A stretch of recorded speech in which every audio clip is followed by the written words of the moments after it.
Bubba Wallace is going to run some NASCAR Xfinity Series races for Joe Gibbs Racing, and Marcus Smith calls NASCAR Sports Entertainment. What's going on, guys? It's Daniel, and welcome back to our video.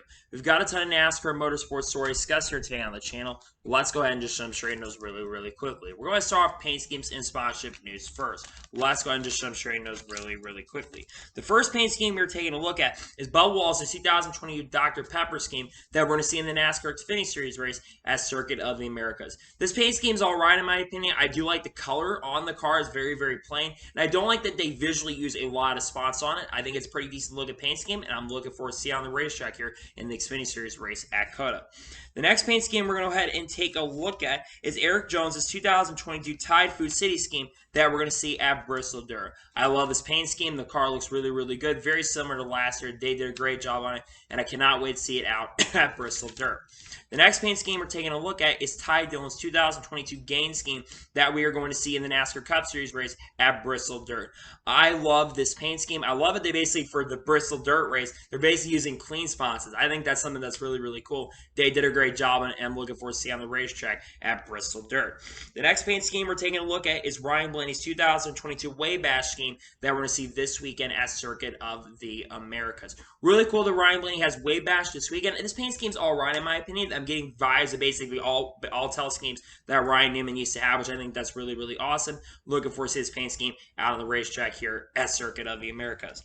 The next paint scheme we're taking a look at is Harrison Burns' 2020 Freightliner scheme that we're going to see this weekend at Circuit of the Americas. This is by far my favorite Wood Brothers scheme I have seen so far. Compared to the other ones, this one is the best one I've seen so far. Very similar to the base of what the 2 used to look, that 2 car that Austin Center had earlier this year. This paint scheme looks really good. They did a great job with it, and I'm looking forward to see it out on the racetrack here at Circuit of the Americas.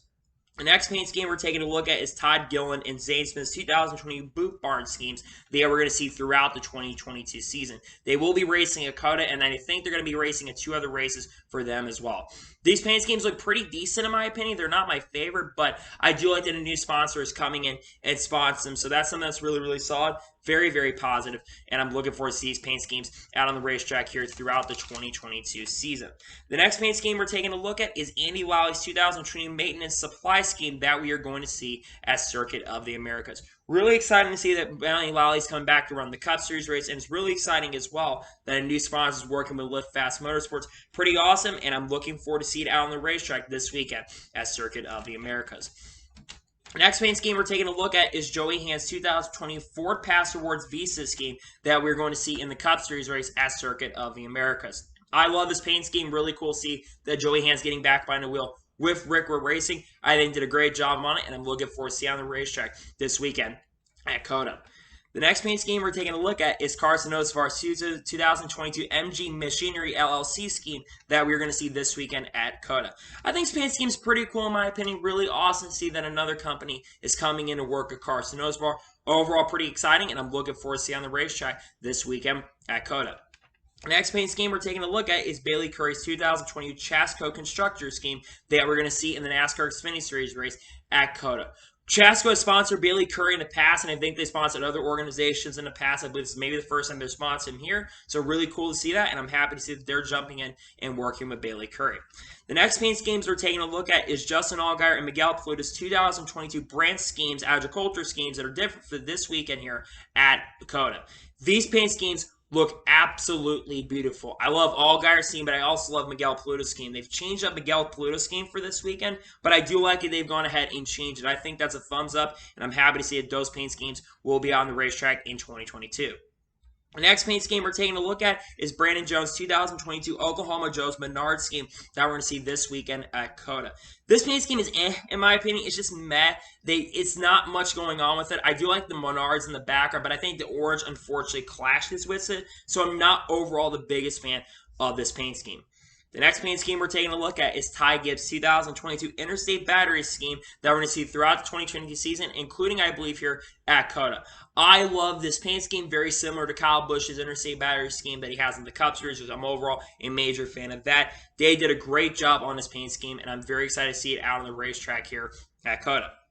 Next paint scheme we're taking a look at is Jeb Burton's 2022 Wayne Service Company scheme that we're going to see in 2 races here at Texas and Circuit of the Americas. This is really, really cool. Very cool to see the John Wayne Services is stepping up and sponsoring Jeb Burton for a couple races. I think his paint scheme actually looks pretty decent in my opinion.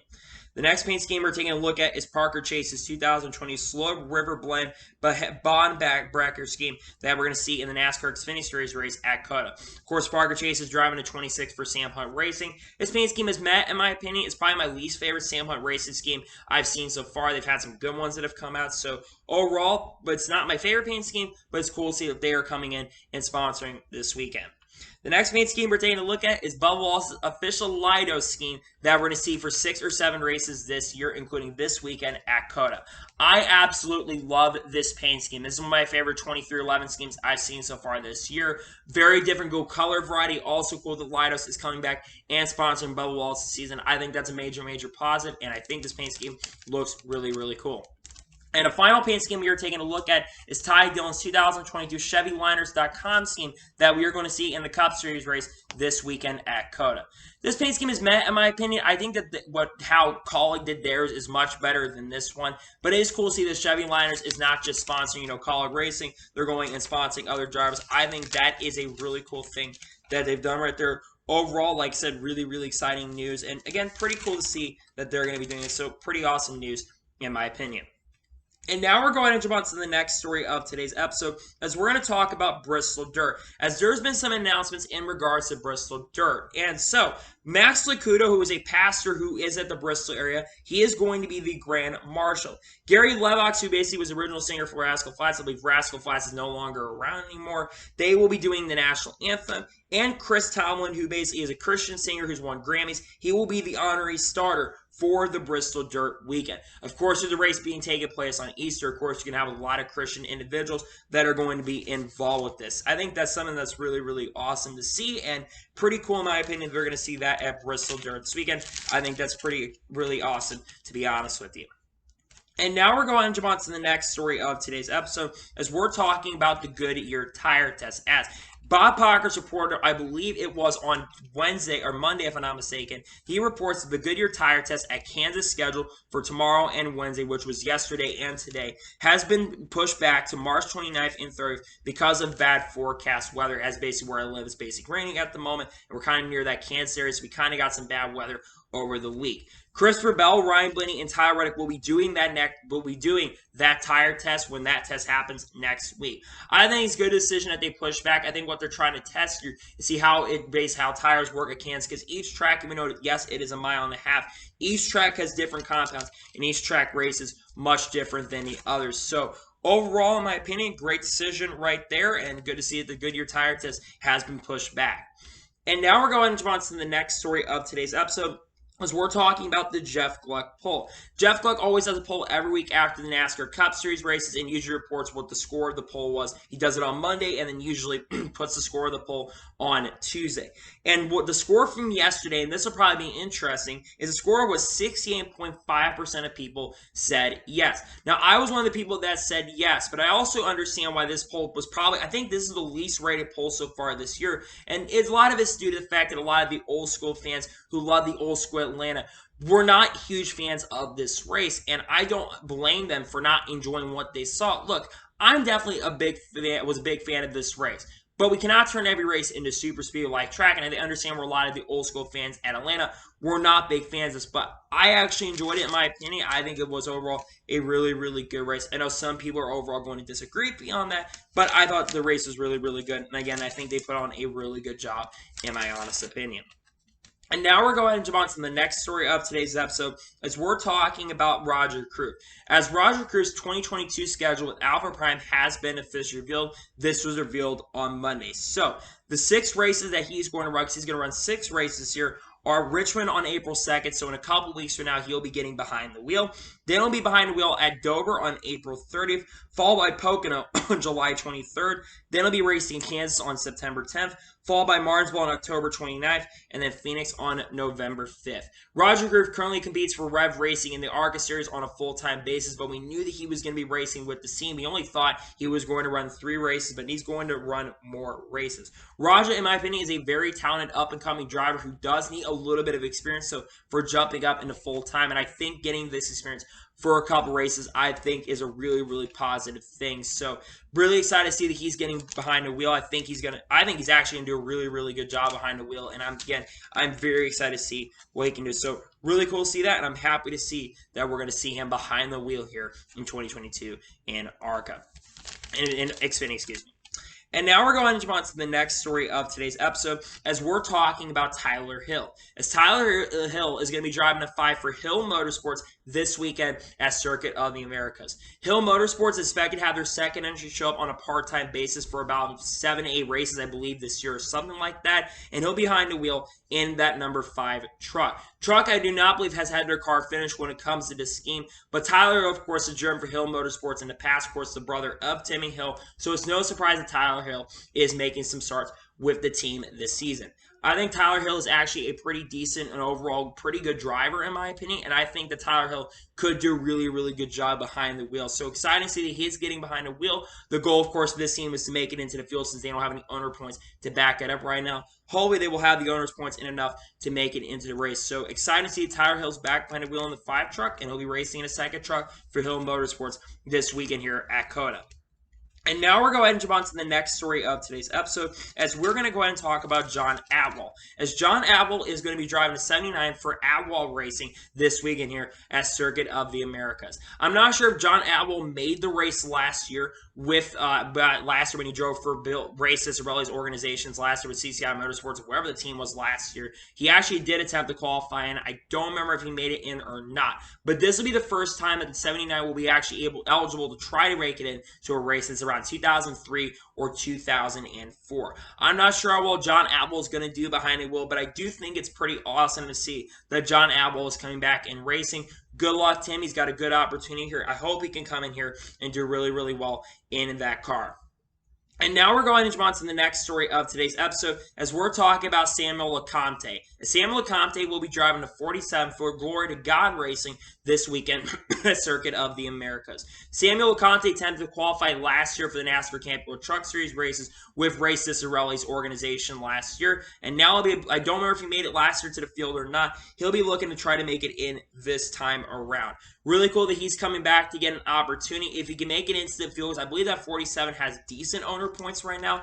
Well, not great owner's points, but they're going to have to qualify in. But if he can get in, which I think he's got a shot at it, I think that he can do, honestly, pretty well. So pretty excited to see that Samuel LeCompte is coming in, and really cool to see what he can do. And hopefully he can do really good behind the wheel here with Glory to God Racing.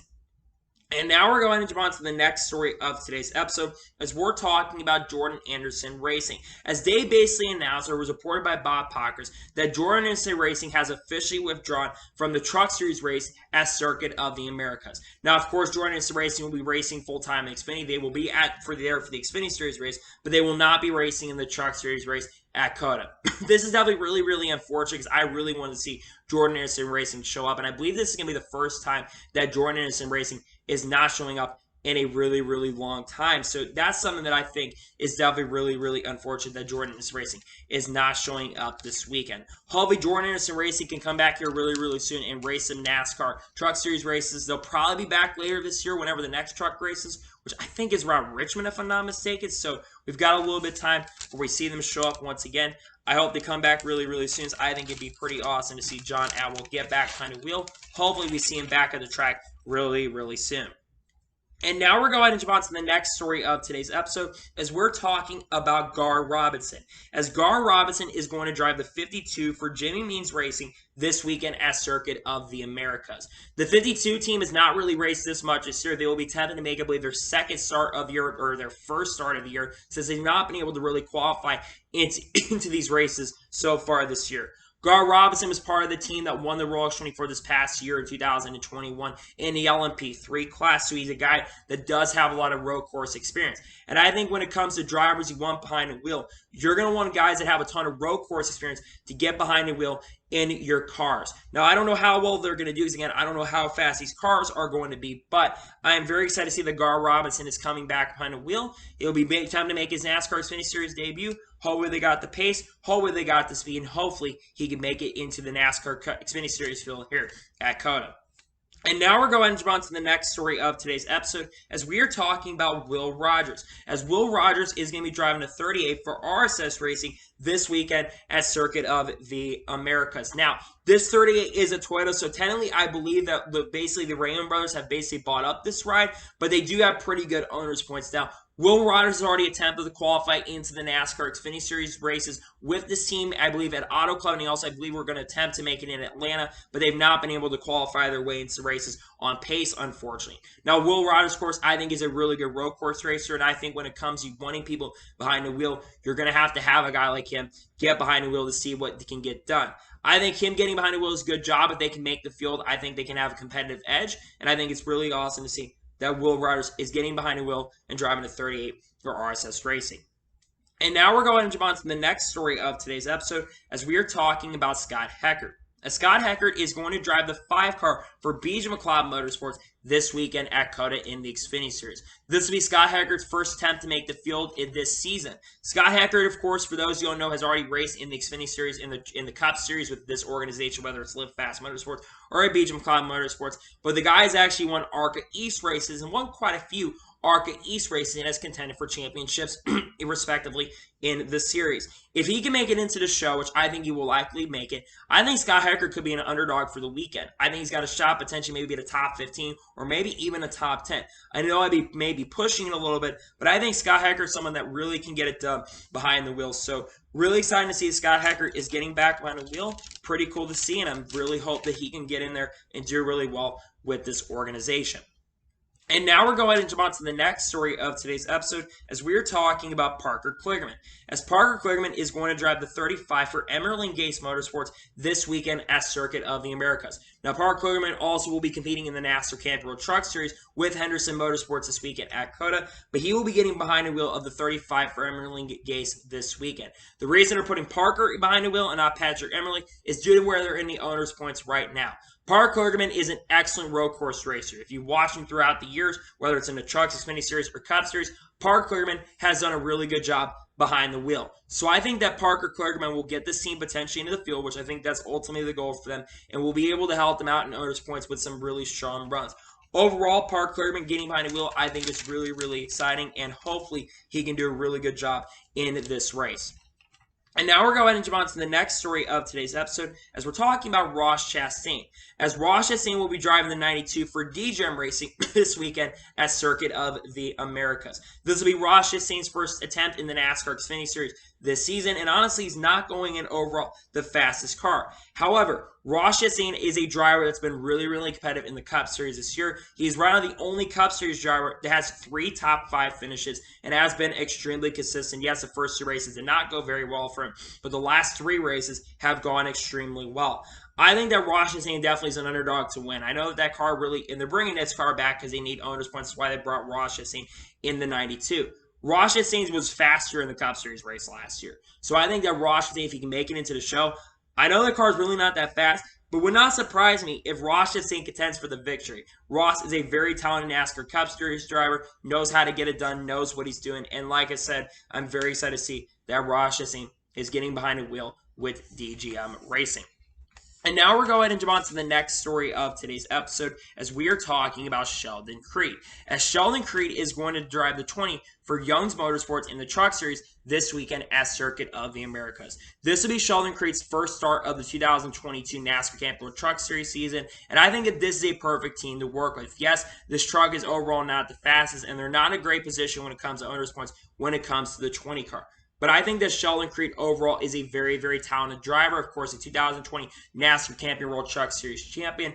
I think he'll do a really good job behind the wheel and do a great job. So hopefully Sheldon Creed can get behind the wheel of that truck, get this car a good position, owner's points, and hopefully Sheldon Creed can come out there and win in the 20 for Young's Motorsports and the Camping World Truck Series this weekend at COTA.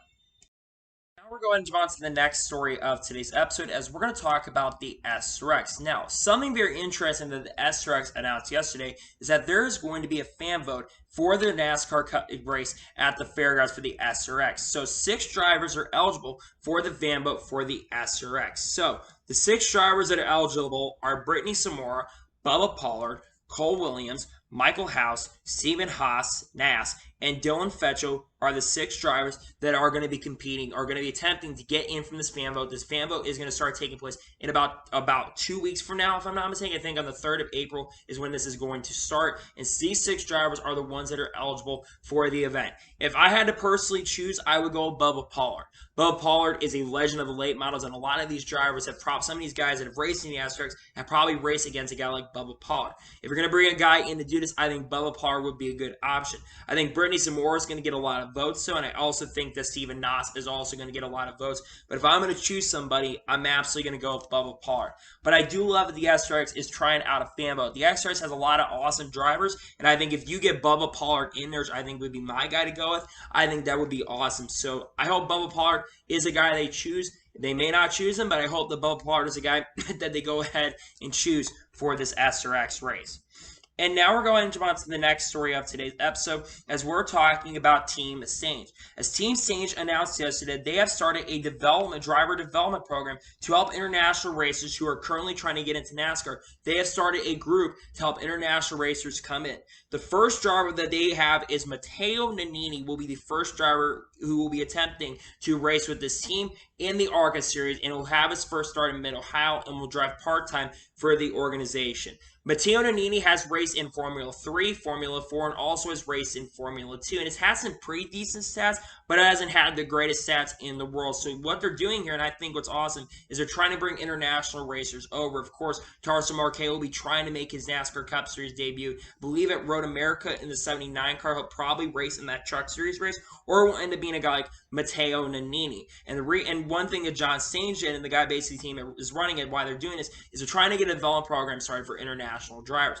I think what Team Sainj is doing here, in my opinion, is really, really cool to bring other international drivers from across the world over, because we're starting to see a little bit of international presence. Of course, we're going to talk about Larice Hazens, which we'll be talking later in this episode. And you've got other drivers from other countries that are trying to come in, and it will bring some of those fans of other sports, other people in, and people will know who Matteo Nannini is if they do watch the Formula 3, Formula 2, Formula 1. So, really awesome to see that for sure. And again, I love that Team Sainj is doing this. I know that Team Sainj is looking to go full-time in the NASCAR Cup Series next year, and then eventually expand to 2 cars. Maybe Matteo Nannini will be the driver eventually if it goes to Cup. We'll have to wait to see what happens in regards to that, but really cool program that they have set up here for Team Sainj. And now we're going to jump on to the next story of today's episode, as we're going to talk about Taylor Gray. As Taylor Gray's 2022 Truck Series schedule has been officially revealed. While yes, he will be racing in the Truck Series race at COTA, the other race that he is going to run are Martinsville, then a race at Worldwide Technology Raceway, then a race at Mid-Ohio, then Indianapolis Raceway Park, then Richmond, then Bristol, then the season finale at Phoenix. Taylor Gray, of course, is the younger brother of Tanner Gray, and Taylor Gray has been competing in the main ARCA series and has been really, really competitive in that. Picked up his first career ARCA victories, raced, of course, in ARCA West and ARCA East, but he's picked up his first career full-on ARCA victory here at Phoenix a couple weeks ago, which is a really, really cool victory for the team.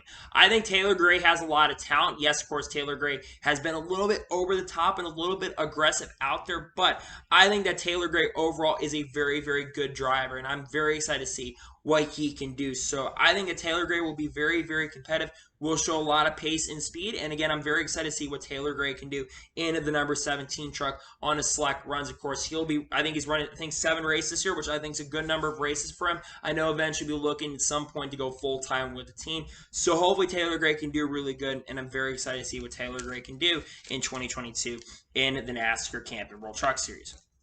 And now we're going to jump on to the next story of today's episode, as we are talking about Lime Rock Park. Now, Parker Kligerman is having an AMA, which they do on Reddit basically every single week or so, sometimes every single day, and he was asked about Lime Rock Park, about a potential race happening there. Well, Parker Kligerman did say that apparently they're working on it in the NASCAR Camping World Truck Series about potentially going over to Lime Rock Park as early as maybe next year or 2024. They've been trying to work on it for the last couple of years, and they're trying to get a race out there. For those who don't know, Lime Rock Park is basically a racetrack that I believe Skip Barber basically owns or is in that kind of area. It's basically up in the New England area, and it's a track that has hosted a lot of legendary Trans Am races, and of course IMSA races, and of course has hosted NASCAR East when it was used to be called the K&N Series. Used to host NASCAR K&N East Series races. Has not hosted races in the last couple years, but a lot of people have been wanting to go to Lime Rock Park, and I'm one of those people that's been also wanting Lime Rock Park to get on the NASCAR schedule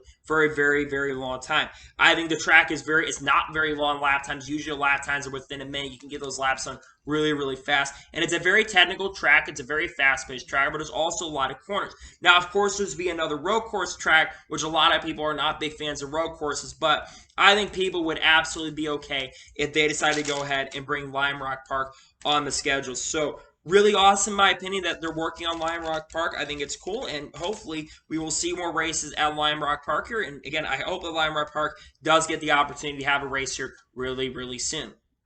And now we're going to jump on to the next story of today's episode, as we are talking about Larice Haismans. Now, Larice Haismans will be making his official NASCAR Cup Series debut in the 27 for Team Haysburg this weekend at Circuit of the Americas. This will be Team Haysburg's second attempt to make their second race of the season, as they were able to attempt and make their way into the Daytona 500, and this will be Larice's first time in the Cup Series car. He will also be only the second NASCAR Wheel and Euro Series champion, because the other driver is Alon Day. He'll be only the second Wheel and Euro Series champion to be racing in the NASCAR Cup Series. Larice Haismans has made some starts so far this year in the Truck Series and the NASCAR Xfinity Series, of course, for the Rain Brothers organization. And honestly, his stats have not been that impressive, but he did get a top 20, I believe he almost got a top 20 finish with the team at Las Vegas earlier this year. And I think that Larice Haismans overall is a very, very talented driver. I mean, if you don't win, you're a good driver if you win a championship. And again, like I said with Larice Haismans, I think he's a very talented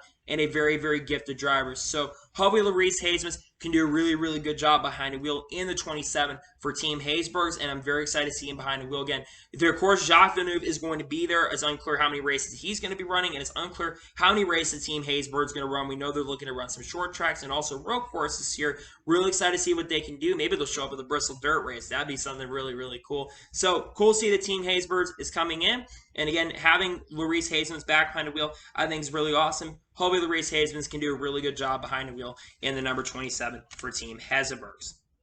And now we're going to jump on to the next story of today's episode, as we are talking about Kaz Grala.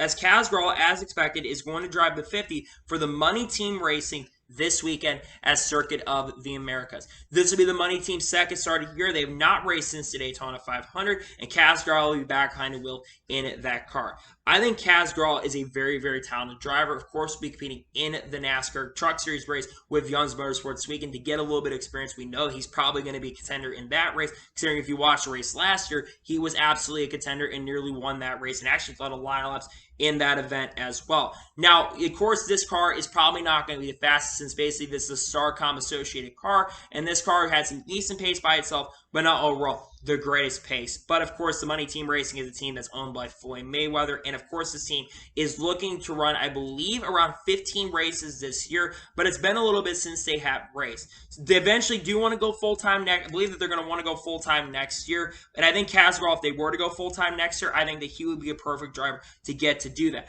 Now, one thing you know is that the crew chief, unless they basically let the suspension go through, I believe that Tony Eury Jr. will not be crew chief in this weekend, unless, of course, he's been good to go. I believe that he will still have to serve that suspension, so he probably will not be behind the wheel, will not be at the crew chief on this car. That being said, though, I'm really excited to see this team back at the track. It's another competitive car kind of field. The goal for a team, I think, is top 35 finish, get as many laps complete as possible, and get as many owners points as possible, especially if they do race at a track like Talladega. We're probably going to have 40 or more cars showing up at that. I think Kaz Grala, though, can get it done and get this team a really good run. So very excited to see Kaz Grala getting behind the wheel, and I hope he can do really, really well with the Money Team. And now we're going to jump on to the next story of today's episode, as we are talking about Alex Bowman. as Alex Bowman is going to drive the 7 for Spire Motorsports in the Camping World Truck Series this weekend at Circuit of the Americas. This will be the second time that Spire Motorsports has attempted a Truck Series race. They were at one point, I believe, looking to go full-time in the Camping World Truck Series, but due to sponsorship and other situations, they will not be running full-time this year. They'll be running as a part-time organization, and this will be, again, their second attempt, and they're bringing Alex Bowman, who has a really nice-looking HendrickCars.com truck. Now, of course, we don't know how fast this truck's going to be, but they've got a good driver behind the wheel. And one thing I will say that I'm happy to see is that Alex Bowman is being committed to running more road course races. I think Alex Bowman is actually a really okay road course racer and a very solid road course racer who's done well at tracks like the Charlotte Roval and has been really, really competitive. But unfortunately for Alex Bowman, I think there's also a little bit of lacking right there, and a little bit of experience running this Truck Series race really does help. I mean, getting some experience on road courses is really, really important. And he does have a Cup Series win this year at Las Vegas, picked up his first win of the year, and I think that he will absolutely be very, very competitive for the victory if, of course, his car has pace. If this car has good speed, I think he's going to be an underdog to win the race. I know people are saying, why are you considering him an underdog? Because Spire Motorsports has not shown their pace and haven't ran that many races. But they were fast at the Daytona race, so maybe they'll be really, really quick and be good this weekend. So very excited to see what he can do behind the wheel, and I hope that he can do a really, really good job in this team in 2022. Very excited to see what Alex Bowman can do behind the wheel with Spire Motorsports this season. And now we're going to jump on to the next story of today's episode, as we're talking about Jimmie Johnson, as Nate Ryan reported yesterday that Jimmie Johnson seems interested in the Le Mans 24 Hours for 2023. There are 3 potential areas that Jimmie Johnson could race in 2023. The main one, though, is that Hendrick Le Mans entry for the 24 Hours next year. Now, remember, if you did not hear last week, it was, unless you're living under a rock, you probably don't know, but it was announced last week that Hendrick is going to be fielding a Le Mans entry with NASCAR's help and Chevy's help and Goodyear's help. They are fielding a Garage 56 entry. They'll basically be in their own class by themselves, but they will be using as innovation to bring the next-gen car over. And they did not announce drivers for this event. Now, we've had a couple drivers that seem to be very interested. One of those being Kyle Larson. Kyle Larson seems like he's very interested in maybe running the Le Mans 24 Hours. Now, if Kyle Larson does run that, he will have to probably have that week off for NASCAR, be during that week, which I think NASCAR will look at the schedule to potentially have it off right there. But the other one was Jimmie Johnson. Rick Hendrick said he'd like to have Jimmie Johnson behind the wheel of one of his cars. And I think Jimmie Johnson seems very, very interested to run Le Mans 24 Hours. Of course, he is competing full-time in the IndyCar Series in 2022 and most likely will be back in 2023 with them next year. But there's also other areas Jimmie Johnson is potentially looking at if he doesn't go there. You've got LMDH, which of course the LMDH is going to be, there's a convergence happening next year with the GTB Pro. And then of course you have LMP2 he's also looking at as well to compete. One thing I love what Jimmie Johnson is doing here is the fact that he's going out and running Legendaries events. And if anyone deserves an opportunity, if you want to have anybody behind the wheel, yes, of course, Jimmie Johnson is a much older driver, but you want to have Jimmie Johnson behind the wheel. I think if they bring Jimmie in, regardless of what team, whoever brings Jimmie Johnson in, they are going to be looking at someone I think is going to be really, really fast. Jimmie Johnson is a very quick learner. Yes, even at a much older age of nearly 50 years old. I think that Jimmie Johnson will be a really quick learner. And again, I want to see Jimmie Johnson race in the 24 Hours of Le Mans. I think he'll do really, really soft and do really well in this car. Hobie can do good, and I'm very excited to see that Jimmie Johnson is very interested in running the Le Mans 24 Hours in 2023. I know this is not going to happen this year, but it will likely happen next year, and I think Jimmie Johnson could be a very competitive driver in the 2023 season.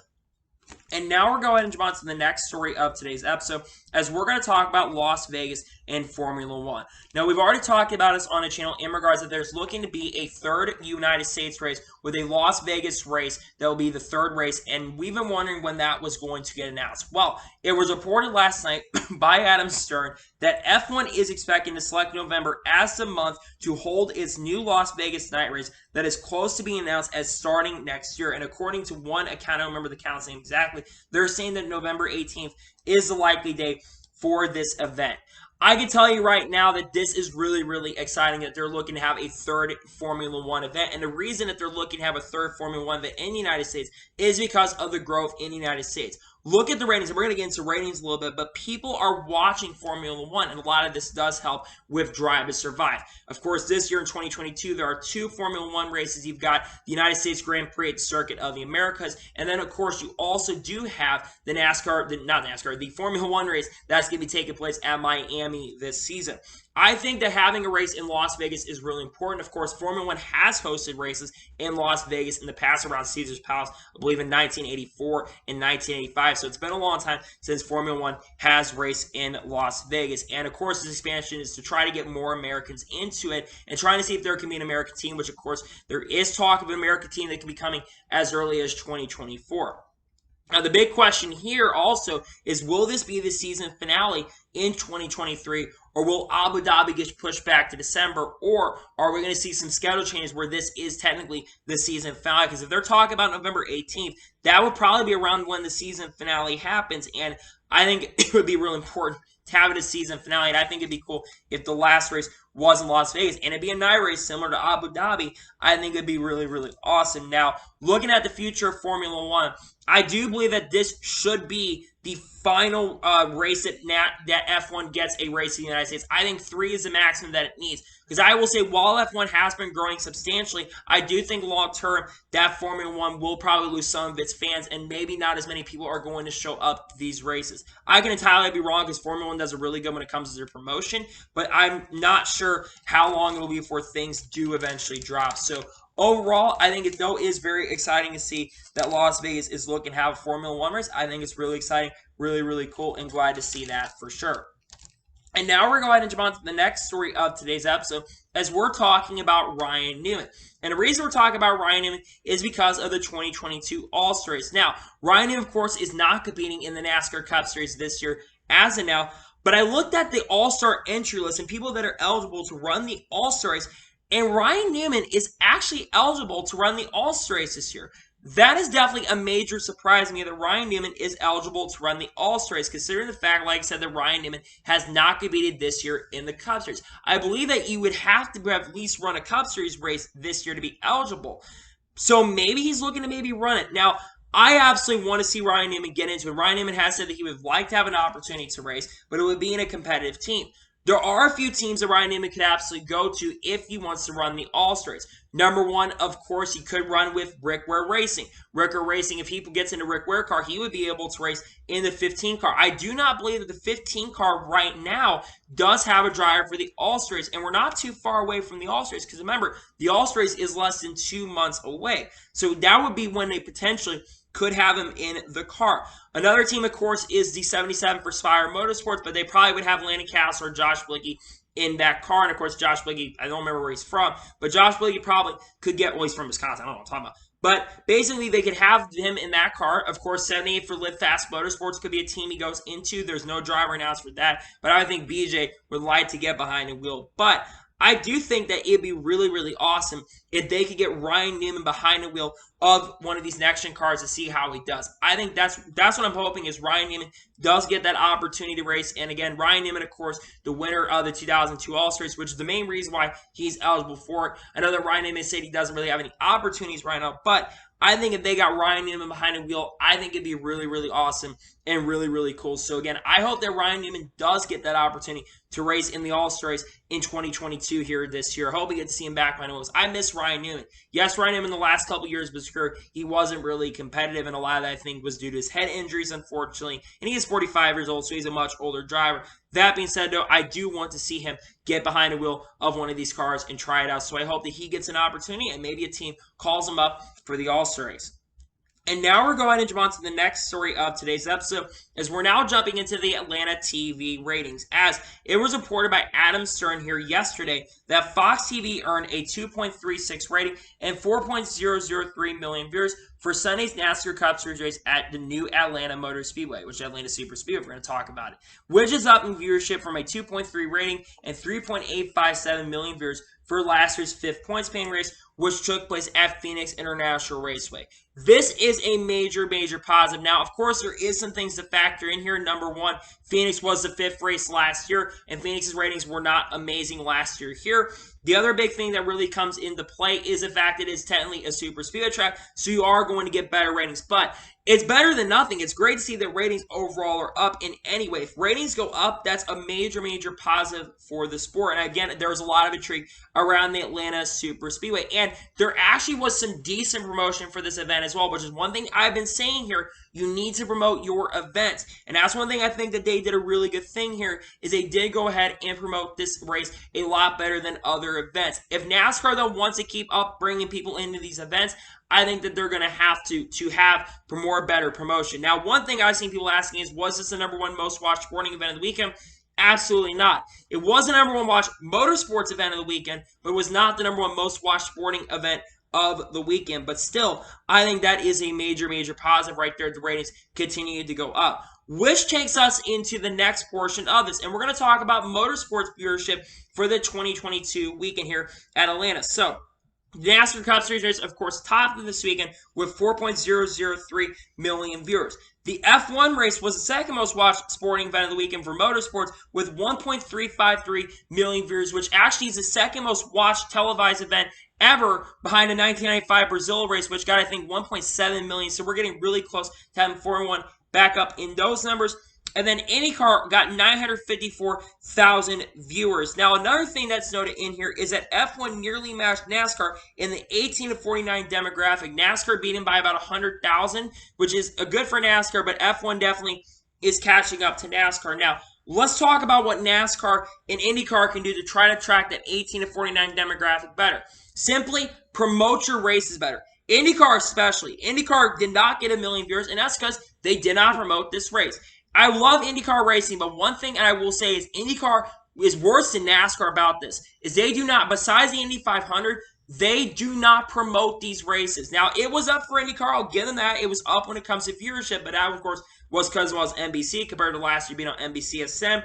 You've got to promote these races a lot better. If you don't promote, you're going to get beat by Formula 1 eventually. Now, I think Formula 1 at some point is going to cap out on their viewership, but you got to look at that 18 to 49 demographic. You got to promote these races better. And there's a lot of other entertainment values out there right now that teams can go to and people can go to right now. So for NASCAR and motorsports in general, and IndyCar as well especially, they have got to promote these races better. If you don't do any sort of promotion, people are not going to know your races are on. So you need to promote these races better. I think if they can do that, I think that the sport can definitely go in the right direction. NASCAR's got a great product right now, but they've got to promote these races better. That being said, back to the Cup rating, I think the ratings being up is a major win-win for NASCAR and a major thumbs up in the direction, in my honest opinion. And now we're going to jump on to the first of two major stories of today's episode as we're talking about Bubba Wallace. As Bubba Wallace is going to drive the 18 for Joe Gibbs Racing for 2 races this season. He'll be racing this weekend in the Xfinity Series at Circuit of the Americas and will also be racing later this year at the Indianapolis Road Course. He'll be the first full-time Cup Series driver to get behind the wheel of this Joe Gibbs Racing number 18 car, which, of course, is the All-Star car that's hosted drivers like Trevor Bayne, Ryan Truex, and, of course, Drew Dollar. Bubba Wallace, I think, is making a really good decision right here, and I'm really excited to see him behind the wheel in his 18 car. Number one, it is a very, very competitive car. The 18 car has been really, really fast. Not as fast as I thought it was going to be. We've seen Trevor Bayne get behind the wheel of this car and do extremely well. Ryan Truex also has had some decent pace. Back to Trevor Bayne. I think he's basically been showing that the Roush cars were not that fast. I know that this car is an all-star car, so it's the OP car, but Trevor Bayne has been extremely fast. Drew Dollar is Drew Dollar. We haven't seen it well. That being said, translating back to Bubba Wallace, I think, is going to be really competitive for the win. And another reason why I'm really happy he's doing this is because Bubba Wallace needs road course experience. Bubba Wallace has struggled on road courses throughout his NASCAR Cup Series career. Now, yes, he definitely improved in the 2022 season. He basically did have 3 top 15 finishes last year on road courses in the Cup Series of 2311 Racing. And for what I heard, it's because he tested to Denny Hamlin at Sonoma on road courses. I think Bubba Wallace, like I said, is a driver. It's pretty good, but like I said, the struggles have come on road courses. I think that running these road course races, because again, he's not had help. He's not wanted the help on road courses, and I think that if he's going to be wanting to be competing for cup wins on road courses, or at least be somewhat competitive to contend for playoffs, you're going to have to do good on road course tracks. And like I said, getting this experience in the 18 car for Joe Gibbs Racing is going to be really, really important. And I think that it's a good step in the right direction for Bubba Wallace right here to run these road course races. Now, look, some people are saying, well, he's a Cup Series driver. Of course, why does he need experience? Well, like I mentioned here a minute ago, you got to do really, really good. Look no further than Austin Dillon. Austin Dillon was horrible at road courses a couple years ago, but he has become really good at road courses. And why is that? He ran some Trans Am races at COTA in the winter for the last couple of years. He went and ran the M's, ran the Royals 24 in 2021. And then, of course, ran some NASCAR Xfinity Series races. I think that experience is really, really important. Same thing with Alex Bowman. These guys are going out there, and they're getting some experience on these road course races. Now, overall, moderate my expectations for Bubba Wallace. I think ultimately the goal for Bubba Wallace, I know these are high expectations for him because he's not been great at road course. And again, it's been a long time since he's raced with Joe Gibbs Racing. I believe 2013 or 2014 was the last time he raced in the Xfinity Series with Joe Gibbs Racing. Ultimately, he is going to need to try to compete for the win. He's going to have good drivers. He's going against, of course, some of the road course races like A.J. Allmendinger and Ty Gibbs. And then, of course, Cole Custer's in the race again. He's going to probably be very fast as well. But I think Bubba Wallace knows what he's doing behind the wheel, and I think he'll be really, really good. But the most important thing is a road course experience. If you get behind the wheel in these road course cars, you will do really, really good. I think it will help him on his road course speed, and I think that he'll do really, really good. So I'm excited to see Bubba Wallace behind the wheel at COTA and Indianapolis road course and getting behind the wheel of the Joe Gibbs Racing car here at COTA. And now we're going ahead and jump on to the final major story of today's episode as we're talking about Atlanta and Marcus Smith. Now, this past week in the NASCAR Cup Series race at Atlanta Motor Speedway, and definitely, of course, a lot of controversy around this event due to the new Atlanta Super Speedway. A lot of people were not big fans of coming into it, but a lot of people came around to it and really, really enjoyed it. The crowd was really, really good. A ton of people showed up. One of the largest crowds I've seen in Atlanta in a very long time, and they were promised a Super Speedway race, and they got it.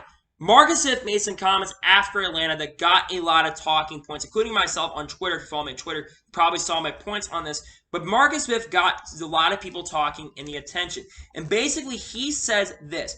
Marcus Smith says that this is the sports entertainment business, and Rory served up a really entertaining weekend of racing here.